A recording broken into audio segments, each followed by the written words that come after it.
ఈరోజు దేశవ్యాప్తంగా జరుగుతున్న ఉద్యమంలో ఎంతో మంది బయటకు వచ్చి మాట్లాడినారు. సెలబ్రిటీస్ పోలీసుల మీద జరుగుతున్న చర్య తప్పు అని చెప్పి విభేదించినారు.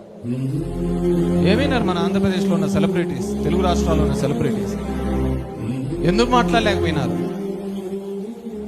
పద్మశ్రీలు పద్మ విభూషణ్లు పోతాయనే అవి పోలే. ఇచ్చిన తర్వాత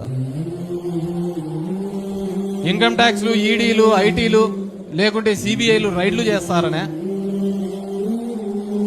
మీరంతా సినిమాల్లో హీరోలుగా ఎందుకు అయ్యా చేసుకునేది?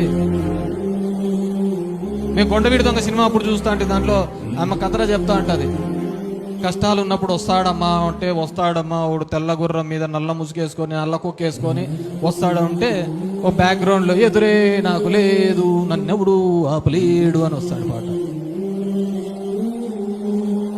ఇప్పుడు ఎవడున్నాడు? విద్యార్థులు, వేల మంది విద్యార్థులు ఆడ కొడుతుంటే, తన్నలు తింటూ ఉంటే మాట్లాడలేని పద్మ విభూషణ్లు, పద్మశ్రీలు పద్మ వ్యూహంలో చిక్కుకున్నారంతా. మళ్ళీ మీరు సెలబ్రిటీలు అనేది ఎందుకు, మిగతాలు ఎందుకు మాట్లాడాల? సామాజిక స్పృహ లేని వాళ్ళు మీరు ఎందుకు అవుతారు సెలబ్రిటీలు? దాంట్లో ఏదో మాట్లాడినారని ఒక 15 ఏళ్ళ ఆడపిల్లలుగా ఇన్స్టాగ్రామ్లలో ఉన్న వాళ్ళు బండబూతులతో తిట్టిస్తున్నారు వాళ్ళను. మన రాష్ట్రంలో కూడా అది అలవాటు. ఎవరు మాట్లాడతారో వాళ్ళను బండబూతులు తిట్టడం అలవాటు.